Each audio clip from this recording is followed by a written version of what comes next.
Приветствую всех, кто только проснулся и присоединился к нам, а это утро с нами встречает краевед Адрахим Азиев. Доброе утро. Доброе утро. Рада вас видеть сегодня у нас в гостях. Адрахим Салманович, скажите, как получилось, что вы заинтересовались историей нашего края, да, и чем привлекла вас эта наука? Мне тоже очень приятно находиться у вас в гостях.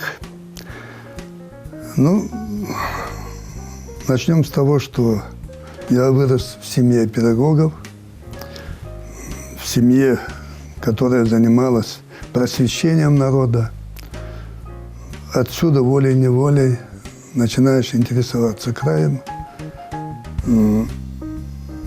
Закончил я историко-филологический факультет ЧГУ, русский язык, литература, ингушский язык, литература, история, что, само собой, предполагало и историей, заниматься историей. Ну, а то, что наша республика богата историческими памятниками, это ни для кого не секрет. И сегодня в нашу республику огромная масса народа едет, чтобы посмотреть на наши достопримечательности и шедевры зодчества. А есть ли в нашей истории какие-то события, личности, о которых по каким-то причинам мы не знаем, но стоило бы упомянуть? Ну, личности, наверное, всегда есть. О многих наши литераторы уже упоминали.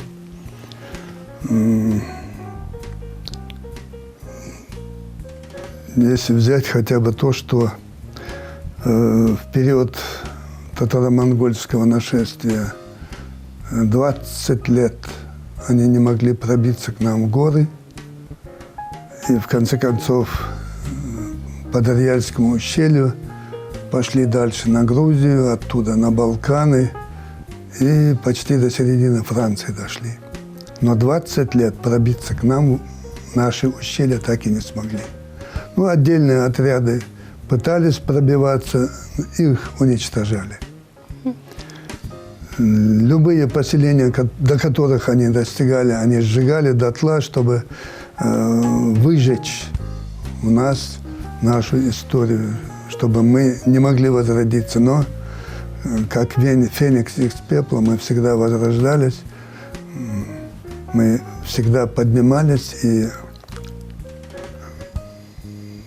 наши башни тому свидетельство, что мы живы, поныне живем дальше. Будем достигать высот, да? Так дальше. Если взять тот период, когда строились эти башни, вот мое родовое селение Таргим, там выше этих башен есть еще одно циклопическое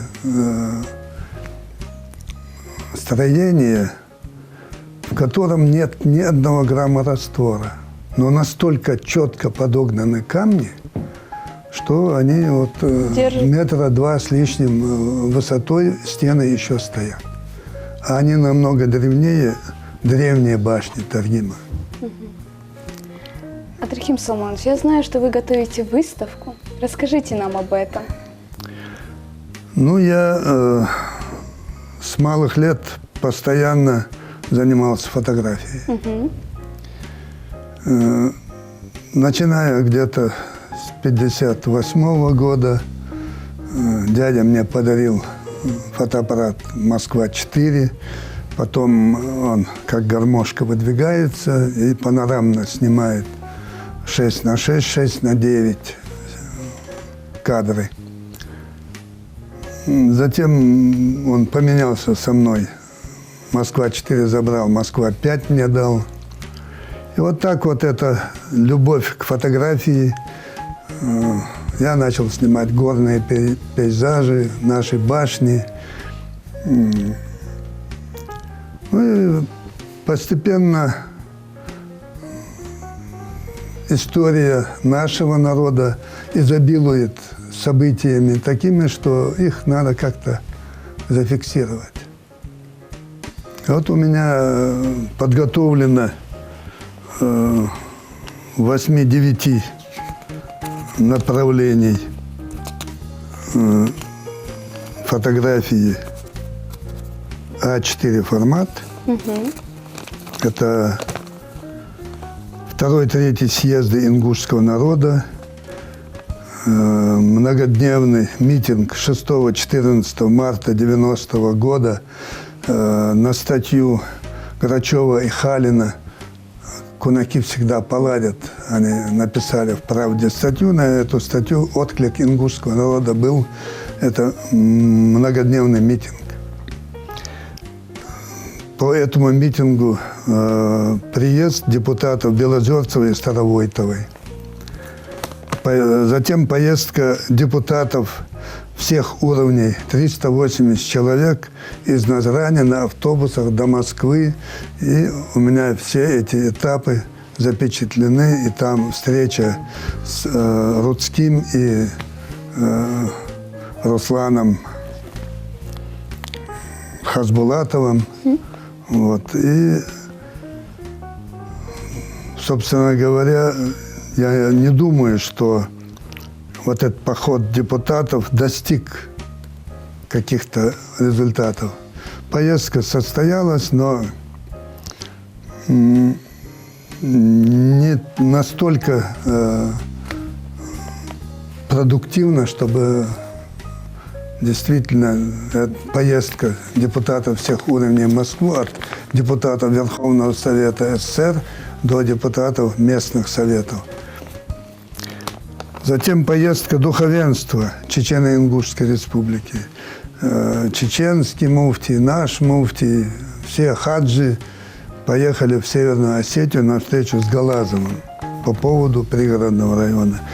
И тоже особого результата не достигла. Затем был приезд комиссии Белякова. Они посетили почти все населенные пункты. У нас встреча с жителями всех населенных пунктов была, где выступали они. Там порядка 9-10 депутатов было Верховного Совета. Вот. Эти их встречи тоже мной запечатлены. Это все будет представлено, да? Да. На выставке. И, наконец, зарождение нашего ингушского телевидения.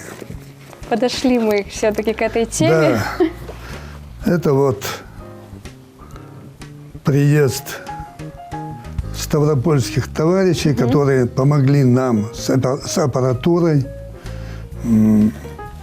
13 августа 1992 года приказом министра печати и информации Российской Федерации была образована государственная телерадиокомпания «Ингушетия», руководителем которой был назначен Башир Ахмедович Чахкиев. Вы тоже участвовали, да? В этом? Я тоже принимал участие в разгрузке, в сборе аппаратуры.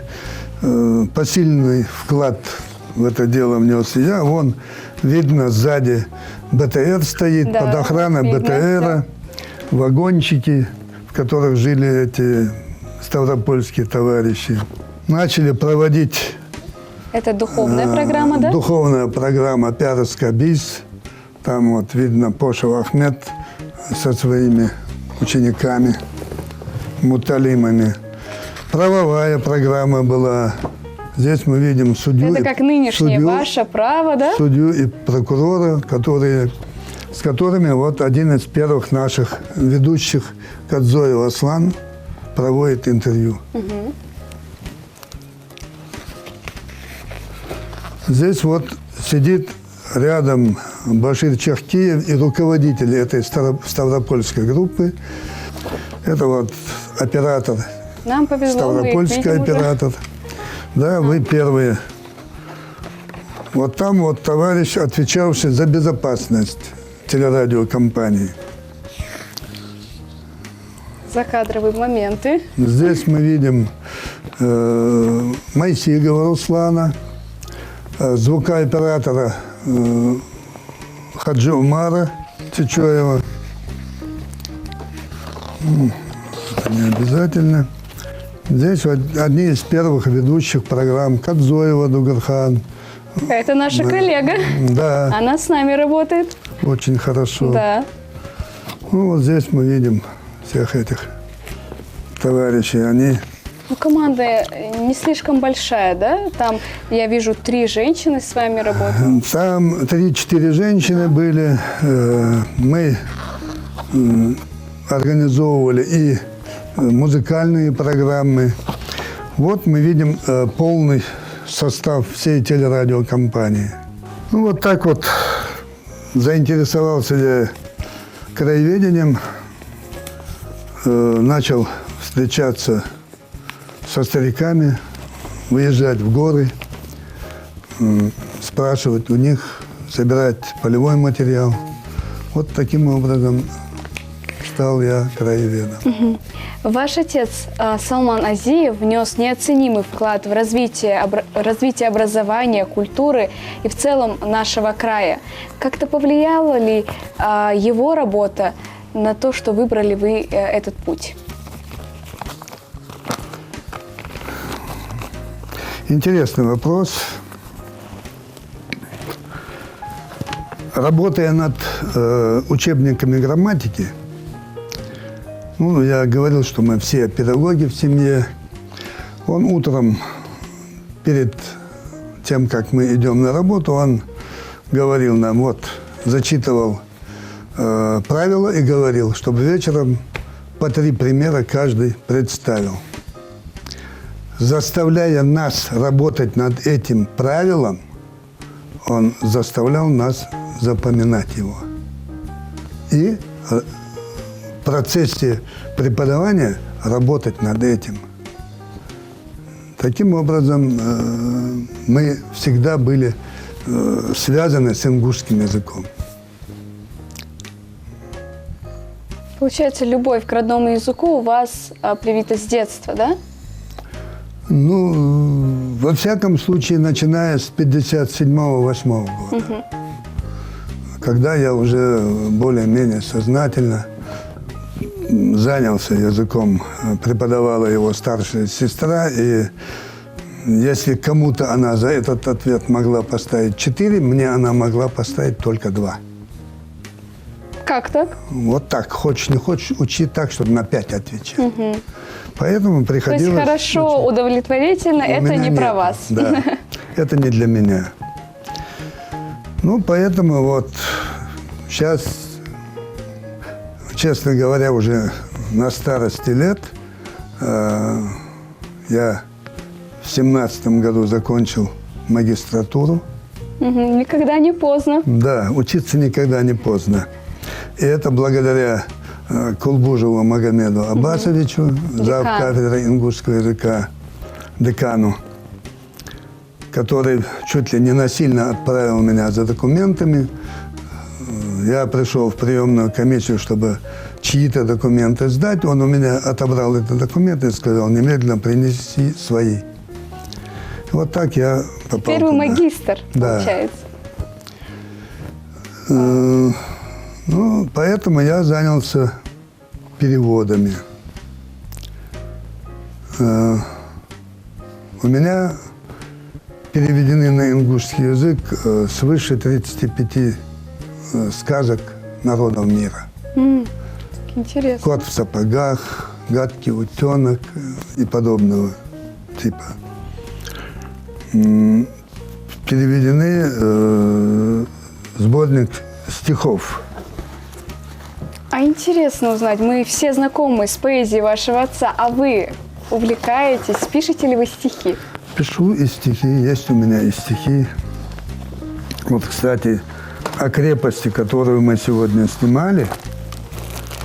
Сейчас у нас как раз 205-летие добровольного вхождения в состав России. Кстати, у ингушей несколько этапов было вхождения в Россию. И намного раньше, чем другие народы Кавказа.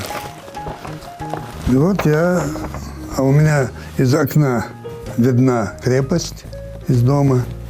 И утром Ирламаза Саарат, то есть когда рассвет начинается, прям над крепостью солнце поднимается, и постоянно я смотрю Прекрасный туда. вид у вас из окна. Да. А тогда, может, вы нам зачитаете? Вот это я стихотворение зачитаю. Уж 200 лет прошло, как над рекой Назранкой 4 бастиона бойницами глядят. Я вижу их всегда, вставая с позаранку, и стены их теперь, как сторожа, стоят.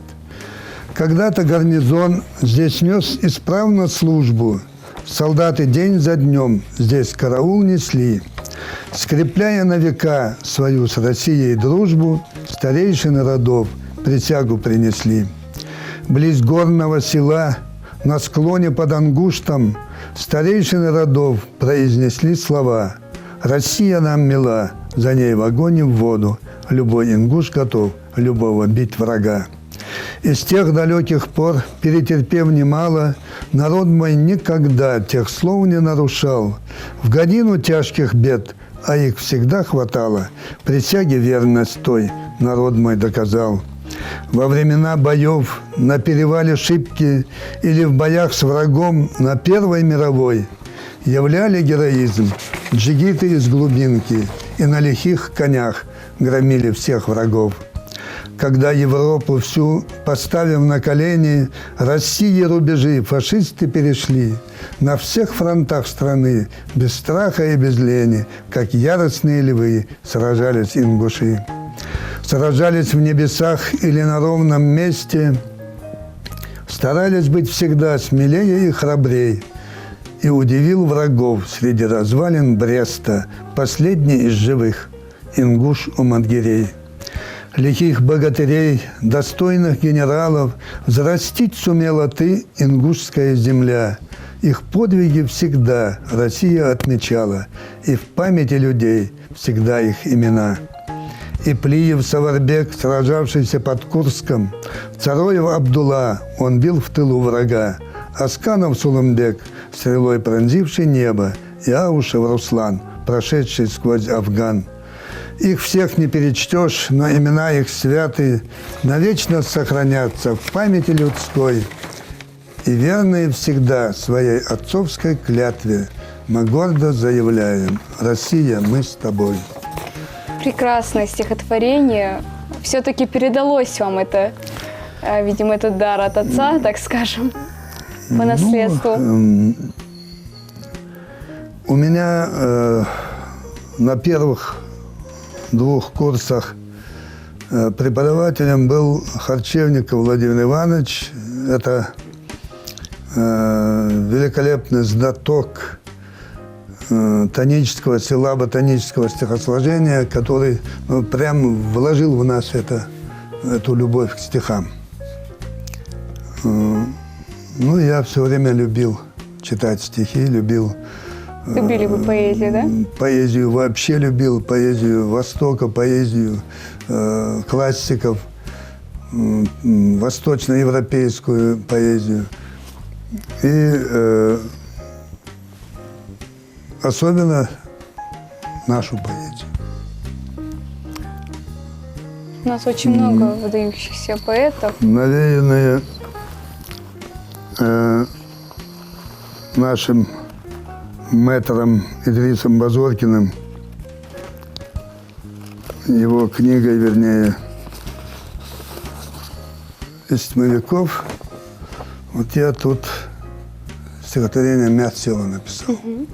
Мят села – это храм, который находится на Столовой горе. На самом наверху горы Столовой нашей Мят села храм стоит уж долгие века. И каждый год весной над жертвенною чашей здесь проливалась кровь огромного быка. И следом здесь жрецы молитвы возносили, и Аза, солнца дочь, восходу пела гимн, а горцы всем богам здесь жертвы приносили, чтобы они в ответ все блага дали им. Чтоб семя их взошло, наследник, чтоб родился, чтобы цвели луга и радовали их, охота, чтоб была, и скот, чтоб уродился, чтоб ладно шли дела у каждого из них. Уж сколько лет прошло, вокруг все изменилось. Из башен все ушли и возвели дома, но только древний храм совсем не изменился и на горе стоит, наперекор векам. Издревле жили так, от века и до века, закон в горах блюли, а он был очень строг. Иного от нужды он превращал в обрека, и ничего в судьбе он изменить не мог. Порой случалось так, что мелкая случайность меняла твою жизнь, бросая в бездну гор. Пусть даже выстрел твой произошел нечаянно, в удобный свой момент ответит кровник твой. Бывало так не раз, спасаясь от погони, в ночную мглу твой рог приводит в дом врага. Блюдя законы гор и дедовские обычаи, твой кровник погибал в защиту за тебя. Одно стихотворение лучше второго. Скажите, пожалуйста, как вы считаете, на сегодняшний день молодежь интересуется историей своего народа? История своего народа вообще, мне кажется, должен интересоваться каждый человек. Если человек не знает историю свою, своего дома, своей семьи, своей фамилии, своего народа, то он не является членом этой семьи, этого народа. Только через историю ты самоутверждаешься. Ты являешься представителем того народа, который ты представляешь.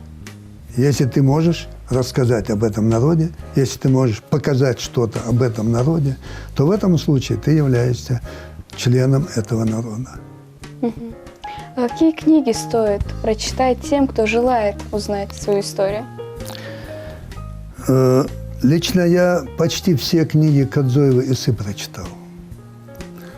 У него несколько сложный слог, но первые 50 страниц, если человек осилит, то дальше он будет читать просто механически. И это очень богатейший материал по истории края. Там не только татаро-монгольское нашествие, не только какие-то глобальные такие потрясения нашего народа, но великолепно описана природа, горы, взаимоотношения людей, духовный мир каждого героя. Иса очень хорошо владеет слогом. Я бы советовал каждому прочитать его книги. Из молодых Илоя Билан, по-моему, из молодых хорошо пишет. Прекрасный слог у Плиева Магомед Саида, у Чаркиева Саида. Хороший комический такой стержень в произведениях Ведижева Ахмеда. Поэзия Джамалдина Яндиева вообще не имеет равных себе. Мне кажется, любого ингушского поэта можно найти изюминку, которая раскрывает духовный мир Ингушетии. Нужно читать наших авторов, получается. Нужно читать родную литературу. Конечно, обязательно читать классиков. Ну, это да. Они обогащают твою речь, они обогащают твои знания, они обогащают твой кругозор. А родная литература помогает тебе постичь свой край. Вы выбрали для себя нелегкую стезю. Скажите, а что самое сложное в вашей работе? Вот в настоящее время я работаю над генеалогией рода Горбаковых. Это богатый род, древний род, включающий в себя порядка 16 фамилий. И главное, то, что инертность наших людей, ты просишь материал, если ты не будешь иметь полной картины по каждой фамилии, то смысла генеалогию этого рода писать нет. А я хочу в этой книге каждую фамилию, генеалогию каждой фамилии там представить. Поэтому вот то, что неохотно фотографии приносят, а у меня великолепный сканер, я тут же сканирую и возвращаю, плюс еще им фотографии даю. С удовольствием готов им еще сделать. Если темное, я могу осветлить, если светлое, отемнить. Я их же фотографию улучшив, возвращаю им. Но не всегда идут навстречу, и поэтому над этой работой тяжело было. Стихи. Над стихами приходится, иной раз приходится долго работать. Не всегда вот четко передать то, что говорил прежний автор, если ты перевод делаешь. Немного что-то свое, да, добавляете вы? Волей-неволей приходится что-то добавлять свое, потому что не всегда совпадают то ли иное выражение на русском языке и на ингушском языке. Хотя на ингушском намного богаче.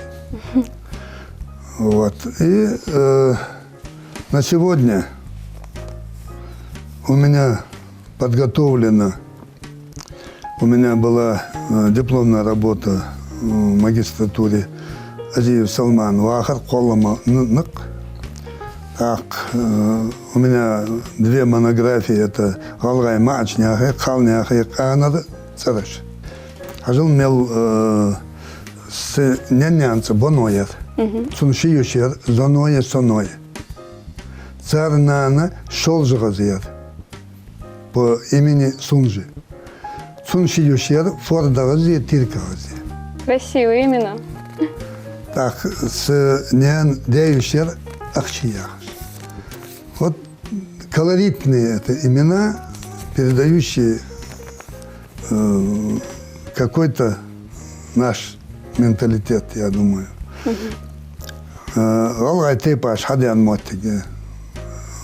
Какой род, из какой башни, откуда вышел, с кем имеет родство, с кем...